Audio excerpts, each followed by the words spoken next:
L'heure était à la confidence pour Mika.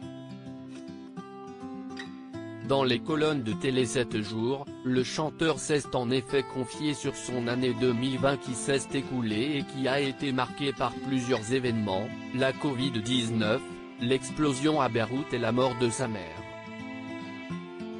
Autant d'événements qui l'ont blessé mais dont il a su se relever. Une force ou une forme de pudeur? Les deux se croisent parfois. Je veux métaboliser la peine autant que la joie. Chaque fois que la vie nous blesse, quand quelqu'un vous quitte ou décède, si est-il un chapitre qui se ferme et un autre qui se présente.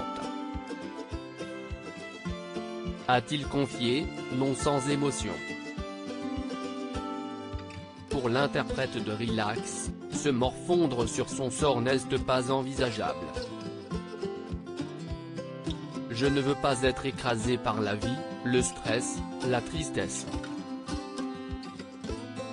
Et je sais que si est facile de l'être. Je veux répondre à la mort autant qu'à la vie avec la même férocité. A-t-il conclu. Pour rappel, si est le 4 janvier 2021 que Mika avait annoncé le décès de sa mère Joanie Péniman dans les colonnes du Parisien. Après avoir lutté pendant des mois contre un cancer du cerveau, cette dernière avait finalement succombé à la maladie. Durant le premier confinement, elle lui avait aussi fait une belle frayeur. Ces dernières semaines ont été particulièrement éprouvantes pour ma famille comme pour tant d'autres. Plusieurs de mes proches ont présenté des symptômes du coronavirus.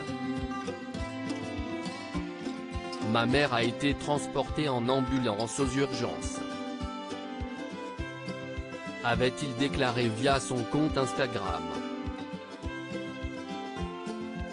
Mika, un fils proche de sa mère très proche de sa maman, le chanteur Mika avait pu profiter d'elle peu de temps avant sa mort. Lors de son concert acoustique enregistré en décembre 2020 à l'Opéra Royal de Versailles, il avait pu être entouré de sa maman, présente. Toute ma famille était présente à ce concert et même ma mère, qui m'a formé, était là, en chaise roulante. D'une certaine manière, je faisais ce concert pour elle. Elle est partie peu de temps après. Avait-il fait savoir.